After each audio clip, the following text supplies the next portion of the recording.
The wind howled a mournful tune across the vast, unforgiving plains of Texas, kicking up swirls of ochre dust that painted the horizon in hues of a dying sun. Sarah knew that sound well. It was the same lament that echoed in her heart since the fever took John. Her small ranch, once a beacon of their shared dreams, was now just a collection of weather-beaten planks and an overwhelming silence. Every creak of the porch, every rustle of the dry grass, seemed to mock her solitude. The well, her most vital resource, was slowly giving up its fight against the relentless drought, its water level dropping daily, mirroring the hope in her own spirit. Days bled into weeks, each one a desperate struggle to keep the last remaining cattle alive, their ribs stark against their hide.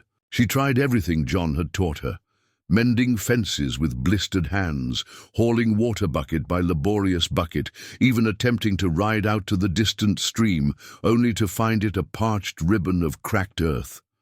The nearest town, Redemption Gulch, felt a world away, a place of whispers and judgment, where a woman alone was seen as either an easy target or a tragic burden. She had heard the stories, the thinly veiled warnings from neighbors, too busy with their own survival to offer more than pitying glances. Her funds dwindled with alarming speed, each coin a desperate plea against the inevitable. One particularly brutal afternoon, as the sun beat down like a blacksmith's hammer, a lone rider appeared on the distant horizon. Sarah's heart leaped with a mix of fear and a desperate, irrational flicker of hope. He rode with purpose, his silhouette stark against the fiery sky, approaching her isolated homestead like an apparition. As he drew closer, she could make out the broad shoulders, the dust-caked hat, and the resolute set of his jaw. He was a rancher, by the looks of him, one of the few who still managed to eke out a living in these parts. His presence, an intrusion into her fragile world, felt like a turning point, for better or worse. Her hand instinctively went to the worn rifle by the door, a meager defense against a world that seemed determined to break her. Don't miss a single moment of Sarah's desperate fight for survival in the unforgiving Old West. Subscribe to the channel now to follow her story and see if she finds redemption or succumbs to the harsh realities of the frontier. The rider dismounted slowly, his movements deliberate and unhurried. He was a man of the land, lean and weathered, with eyes the color of a stormy sky that seemed to take in every detail of her struggling ranch. His name was Elias Vance, a fact Sarah knew from the sparse gossip that drifted through Redemption Gulch. He owned a large spread to the north, rumored to be one of the most resilient operations in the territory.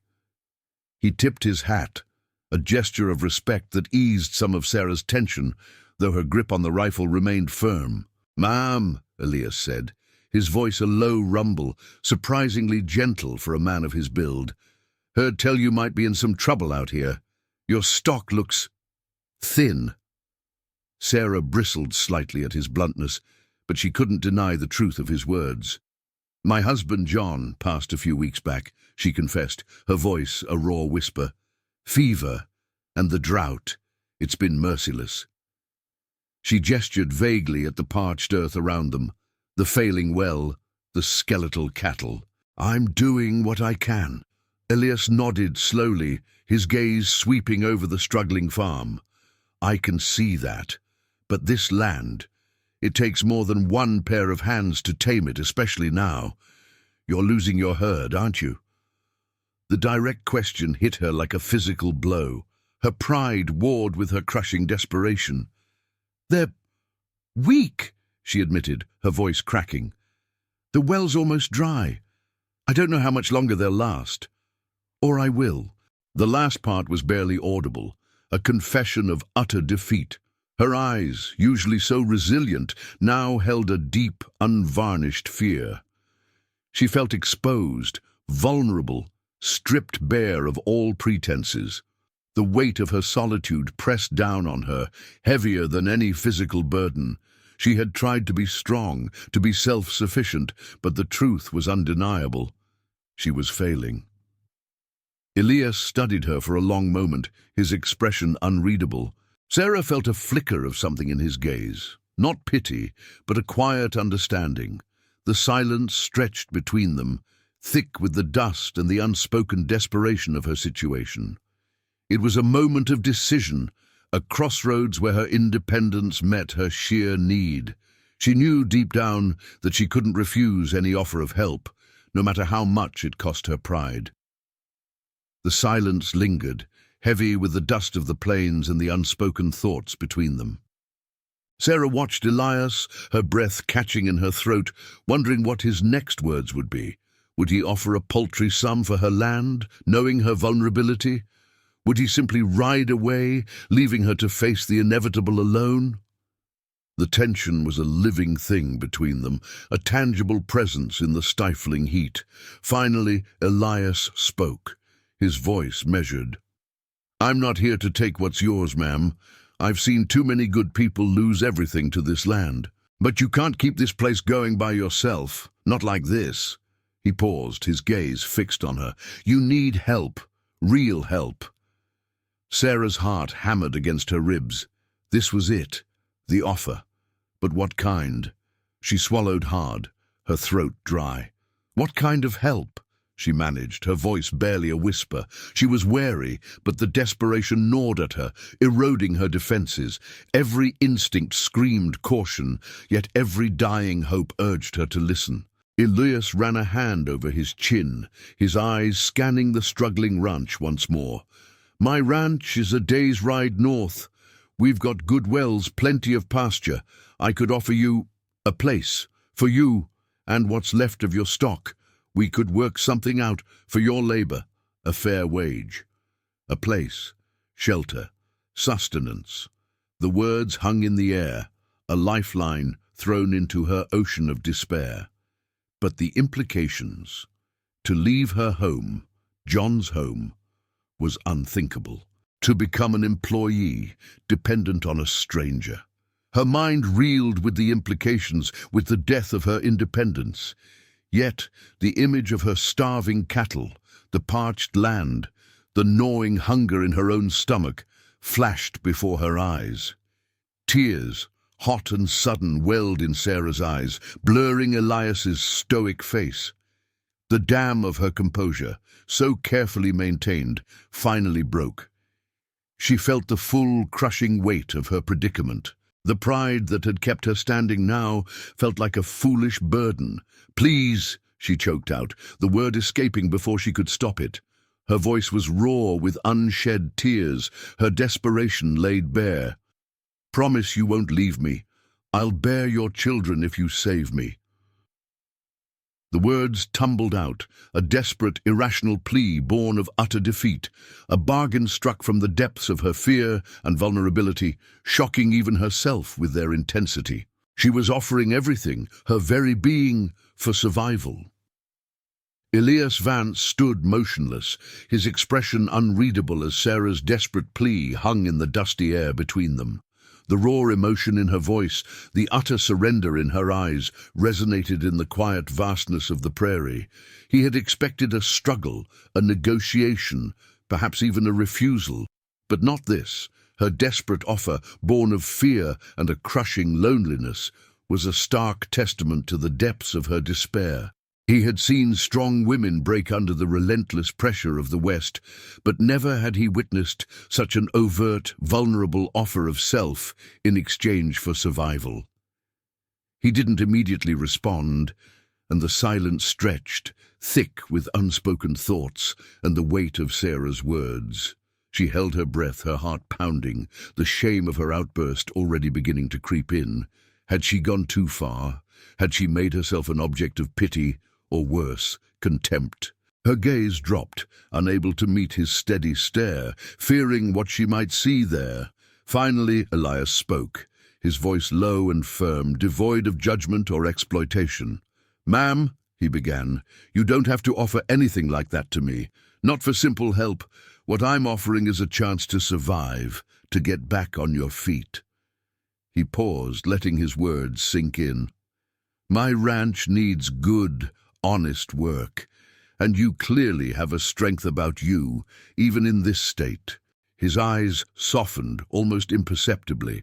I can help you move your cattle to my pasture. We can work out the details for your labor once you're settled. No strings, no demands. He emphasized the last word, making it clear he understood the desperate nature of her plea and was rejecting its implied terms. Sarah looked up, her eyes wide with a mixture of disbelief and a fragile spark of hope. His rejection of her desperate bargain, rather than an insult, felt like a lifeline. It stripped away the shame and replaced it with a glimmer of respect. He wasn't preying on her vulnerability. He was offering genuine assistance. The relief washed over her in a powerful wave, bringing with it a fresh set of tears, this time of gratitude. "Thank you," she whispered, her voice choked with emotion. "Thank you, Mr. Vance. I don't know what to say." "Just say you'll come," Elias replied, a slight, almost imperceptible nod of his head.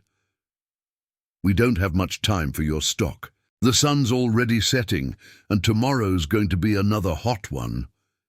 He turned, his gaze sweeping over her remaining emaciated cattle.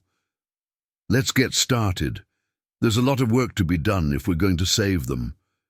The task ahead was immense, but for the first time in weeks, Sarah felt a sliver of hope cut through the overwhelming despair. An unexpected alliance had been forged, not of desperation or bargain, but of mutual need and unspoken understanding. This is just the beginning of Sarah and Elias's journey. There's so much more to uncover about their struggles and triumphs in the Old West. Make sure you're subscribed to our channel so you don't miss any of the upcoming chapters. The journey north to Elias Vance's ranch was a grueling test of endurance. What few cattle Sarah had left were weak, their gaunt frames struggling against the dusty trail. Elias, true to his word, led the way, his horse a steady presence, while Sarah rode her own weary mare, her eyes fixed on the plodding hooves of her meager herd. The sun beat down relentlessly, baking the earth and shimmering off the distant heat haze. Every mile felt like 10, every step a monumental effort for the starving animals. Elias had brought an extra canteen and insisted she drink, though Sarah often found herself offering the precious water to her thirsting beasts. He didn't speak much, but his actions spoke volumes. He moved with an efficient calm, occasionally dismounting to urge a faltering calf forward or adjust a saddlebag. His presence, stoic and unwavering, was a quiet anchor in her storm of anxiety. She found herself watching him, noting the way he handled his horse, the practiced ease with which he navigated the rough terrain. He was a man shaped by the land, resilient and self-reliant. As the sun began its slow descent, painting the sky in fiery oranges and purples, Sarah's exhaustion set in. Her body ached, her head throbbed, and the dust coated her throat, making it rough and raw. She worried constantly about the cattle. Losing them now, after all she had endured, would be a final crushing blow. Elias seemed to sense her fading resolve. He signaled for a halt near a sparse cluster of mesquite trees.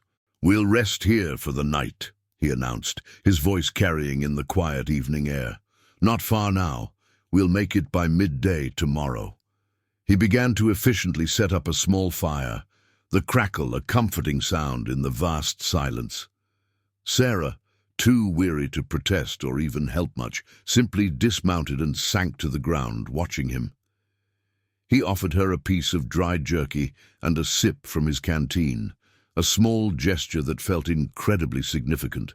For the first time in weeks, she wasn't entirely alone, and the sheer relief of it was almost overwhelming. The scent of damp earth and the distant lowing of healthy cattle greeted Sarah as they finally rode onto Elias Vance's ranch the following midday. It was a stark contrast to her own desolate homestead. Lush green pastures stretched out, fed by a strong flowing creek. Well-maintained fences sectioned off herds of robust, healthy livestock. The ranch house, though modest, looked sturdy and welcoming, smoke curling from its chimney, promising warmth and sustenance. Elias dismounted, his movements still efficient despite the long journey. "Welcome to the Vance spread, ma'am," he said, gesturing around. "My foreman, Jed, will help you get your cattle settled in a separate pasture for now. They'll need careful feeding and observation." He then led her towards the house. "You can get cleaned up inside. Mrs. Vance, my housekeeper, will see to you." Sarah's eyes widened slightly. A housekeeper. This ranch was clearly a much more established operation than she had imagined. Inside, the house was clean and orderly, with a comforting warmth radiating from the cast-iron stove. A kindly older woman with a no-nonsense air and a surprisingly gentle smile greeted her. "You must be Sarah," Mrs. Vance said, her voice warm. "Elias told me you were coming.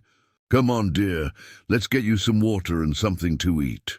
For the first time in what felt like an eternity, Sarah had a proper meal: stew, fresh bread, and hot coffee. The simple act of eating without gnawing anxiety was a luxury she hadn't realized she'd missed so dearly. After, Mrs. Vance showed her to a small, clean room. It wasn't fancy, but it had a bed with a thick quilt, a wash basin, and a window that overlooked the vibrant green pastures. As she washed the layers of dust from her skin, a profound sense of exhaustion settled over her, but it was a different kind of weariness, one mixed with relief and a fragile sense of security. Later that evening, as the sun dipped below the horizon, casting long shadows across the land, Elias found her sitting on the porch, watching the last light fade. "Rest up, Sarah," he said, his voice quiet. "Tomorrow, we'll talk about how you can help out. There's plenty to do here, if you're willing." Sarah simply nodded, a wave of gratitude washing over her. She was no longer facing the desolate future alone. This was a new beginning, uncertain but undeniably hopeful. The days that followed Elias Vance's ranch were a whirlwind of new routines and demanding work. But for Sarah, it was a welcome change from the gnawing despair of solitude. She quickly discovered that Elias ran his ranch with quiet efficiency and a fair hand. He wasn't a man given to idle chatter, preferring actions to words, and Sarah found herself respecting his integrity. Her duties were varied, assisting Mrs. Vance with cooking and cleaning, mending clothes, and helping with the smaller livestock that grazed closer to the ranch house. She even found herself spending time with her own recovering cattle, now slowly gaining strength in the lush pastures. The physical labor was taxing, but the sense of purpose it brought was invaluable. Sarah watched Elias and his men work the land, learning the rhythm of the ranch. She saw the quiet camaraderie among the cowboys, the way they relied on each other, and slowly, cautiously, she began to feel a part of something larger than herself.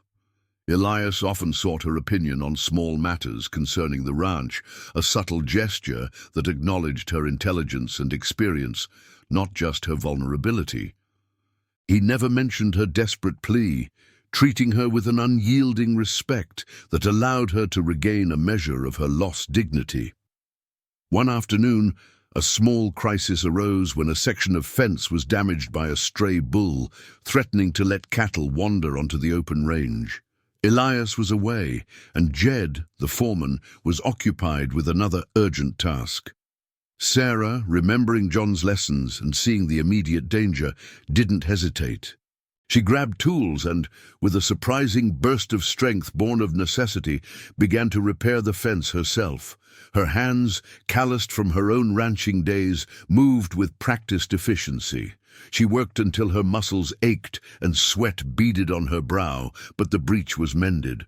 When Elias returned and saw her, covered in dirt, but standing proudly beside the repaired fence, a rare, genuine smile touched his lips. "Good work, Sarah," he said, his eyes holding an undeniable admiration. "You saved us a lot of trouble." It was a simple commendation, but for Sarah, it was more meaningful than any words of pity. She was no longer just a desperate widow. She was a capable woman, contributing to the life of the ranch. She was finding her footing, not as a charity case, but as a valuable part of this new, unexpected life. Is Sarah truly finding her place, or are there more challenges ahead? There's still so much of her journey to unfold. Hit that subscribe button right now to stay with us for every chapter of this gripping Old West drama. Life on Elias Vance's ranch settled into a steady rhythm for Sarah, bringing with it a sense of stability she hadn't known since John's death. She was no longer just surviving. She was living, working hard, and feeling a quiet strength return to her. However, the isolated peace of the ranch couldn't entirely shield them from the whispers and shadows that sometimes crept in from the outside world. News, often distorted and embellished, traveled slowly but surely through the vast, sparsely populated territories. One afternoon, while restocking supplies in Redemption Gulch with Elias, Sarah overheard snippets of conversation from the townsfolk. "That Vance fella took in the widow from the east," one man muttered to another, his eyes darting towards them. "Wonder what his angle is." Another woman whispered, "Poor thing, lost everything. Probably desperate enough to do anything." The words were like tiny, sharp stones, pricking at the fragile sense of belonging Sarah had begun to cultivate. She felt her face flush, acutely aware of the judgment in their gazes. Elias, seemingly oblivious to the gossip, continued his business with his usual stoic demeanor. But as they rode back to the ranch, he spoke, his voice calm. "Don't pay them any mind, Sarah," he said without looking at her. "Folks in town, they like to talk. They don't understand what it takes to survive out here. They've got their own struggles, and sometimes it's easier to talk about someone else's." His words were simple, yet they carried a quiet reassurance that settled some of the turmoil in her heart. The whispers, however, weren't the only shadows. Reports of a gang of rustlers, bolder and more aggressive than usual, began to filter in from neighboring ranches. They were targeting smaller operations, isolating them and driving off their herds under the cover of darkness. Elias, ever vigilant, increased the night watches and tightened security around his sprawling property. The threat was real, a stark reminder that even in her newfound stability, the dangers of the Old West were never far. Sarah, remembering the emptiness of her own ranch, felt a chill creep through her. She had escaped destitution, but a new, more dangerous threat was emerging, one that could jeopardize everything Elias had built, and by extension, her own fragile security. The tension on Elias Vance's ranch was a palpable presence, a low hum beneath the surface of daily life. The rustler reports grew more frequent, the whispers in town more urgent. Elias had his men on constant patrol, their faces grim, their hands never far from their holsters. Sarah found herself looking out at the vast, dark plains with a new sense of foreboding. The wind, which once seemed to sing a mournful tune, now carried the subtle echoes of distant hooves and the chilling possibility of an unseen threat. One moonless night, the storm finally broke. Sarah was awoken by the frantic barking of the ranch dogs, quickly followed by the sharp crack of rifle fire. Her heart leapt into her throat. She scrambled out of bed, grabbing the heavy iron poker from beside the fireplace, her hands trembling, but her resolve hardening. This was not the time for fear. It was a time for fight. From her window, she saw figures moving in the dim light, dark shapes against the even darker night. Shouts and the lowing of panicked cattle filled the air. She could hear Elias's commanding voice, calm and steady amidst the chaos, directing his men. Her own small herd, sheltered in a separate pasture, was vulnerable. Without a second thought, she raced out the back door, skirting the main skirmish, her only thought to protect the animals she had fought so desperately to save. She reached the pasture just as two figures, masked and armed, were cutting through the fence. Her heart pounded, but a surge of adrenaline sharpened her senses. "Get away from them!" she yelled, her voice surprisingly strong. The rustlers turned, startled by her sudden appearance. One of them raised his rifle. Sarah didn't hesitate. With a primal scream born of desperation and a fierce will to protect, she swung the heavy poker, striking the first rustler across the arm. He cried out, dropping his rifle. The second hesitated, momentarily stunned by the ferocity of this lone woman. Just then, Elias, drawn by the commotion and the sound of Sarah's cry, burst through the brush, his rifle raised. He fired a warning shot into the air, and the second rustler, seeing his companion incapacitated and realizing they were outnumbered, turned and fled into the darkness. Elias quickly secured the first rustler, his gaze sweeping over Sarah, seeing her bruised but defiant, the iron poker still clutched in her hand. The crisis was averted, but the night had shown them the raw, brutal face of the West once more, and Sarah had proven, beyond a doubt, that she was no longer merely a victim. The aftermath of the rustler attack left the ranch shaken but resolute.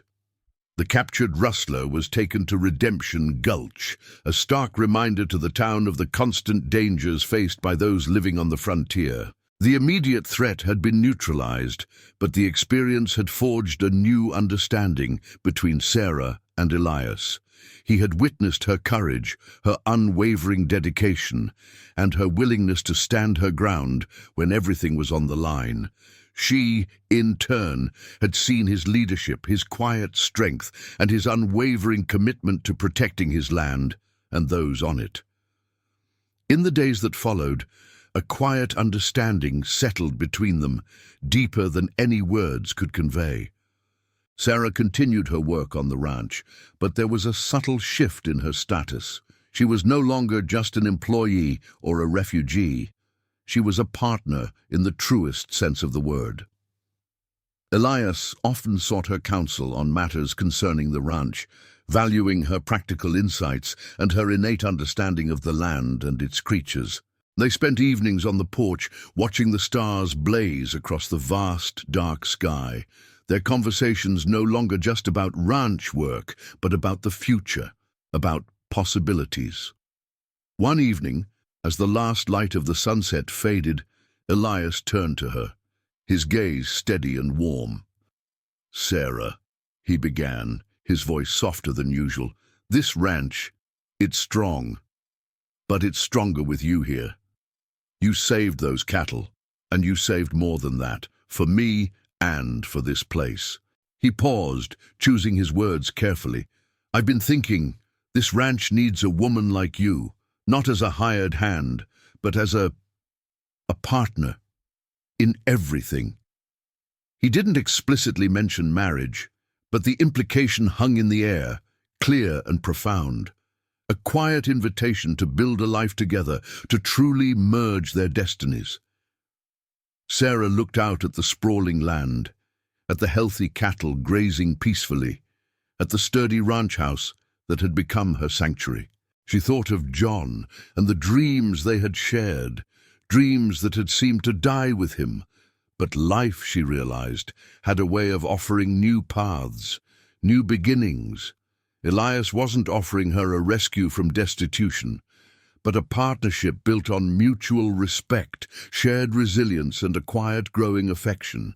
She turned to him, a gentle smile gracing her lips, a deep sense of peace settling in her heart. "Yes, Elias," she said, her voice clear and strong, her eyes reflecting the light of a new dawn. "Yes, I believe it does. A future, forged not in desperation, but in shared struggles and unwavering resilience, lay before them, as vast and promising as the endless western sky. This is the end of Sarah and Elias's incredible journey, a testament to resilience, courage, and finding hope in the harshest of lands. We hope you were moved by their story. If you enjoyed this series, please subscribe to our channel for more compelling narratives that explore the depths of human experience. Your support helps us create more stories like this.